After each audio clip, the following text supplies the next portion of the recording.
desires, like to a stepdame or a dowager, long withering out the young man's revenue.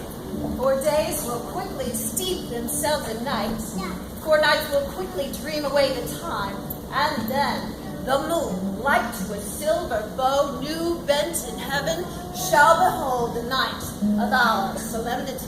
Go, Philostrate, stir up the Athenian youth to merriment, awake the pert and nimble spirit of mirth, turn melancholy forth to funerals, the pale companion is not for our pomp. Hippolyta, I woo thee with my sword, in one I love doing thee injuries, but I will wed thee in another key, with pomp, with triumph, and with revelry. Happy be Theseus, our renowned Duke. Thanks, good Aegeus. What's the news with thee? Full of vexation come I with complaint against my child, my daughter Hermia. Stand forth, Demetrius. My noble lord, this man hath my consent to marry her. Stand forth, Lysander, and my gracious Duke, this man hath bewitched the bosom of my child.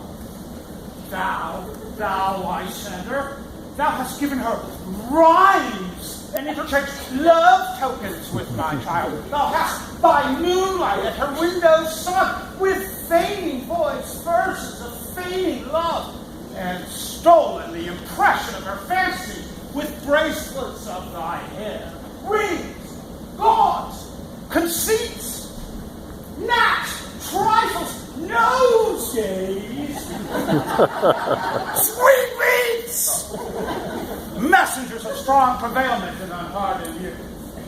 With cunning hast thou filched my daughter's heart, turned her obedience, which is due to me, to stubborn harshness. And, my gracious Duke, be it so, she will not hear before your grace consent to marry Demetrius. I beg, ancient privilege of Athens, as she is mine, I may dispose of her, which shall be either to this gentleman or to her death, according to our law immediately provided in that case. What say you, Hermia? Be advised, fair knave.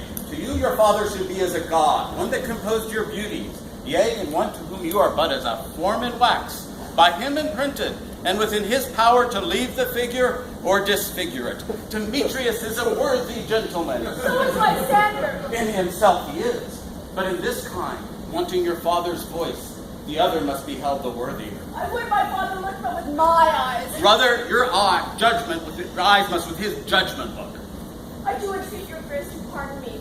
I know not by what power I am made whole, nor how it may concern my modesty as a present to complete my thoughts.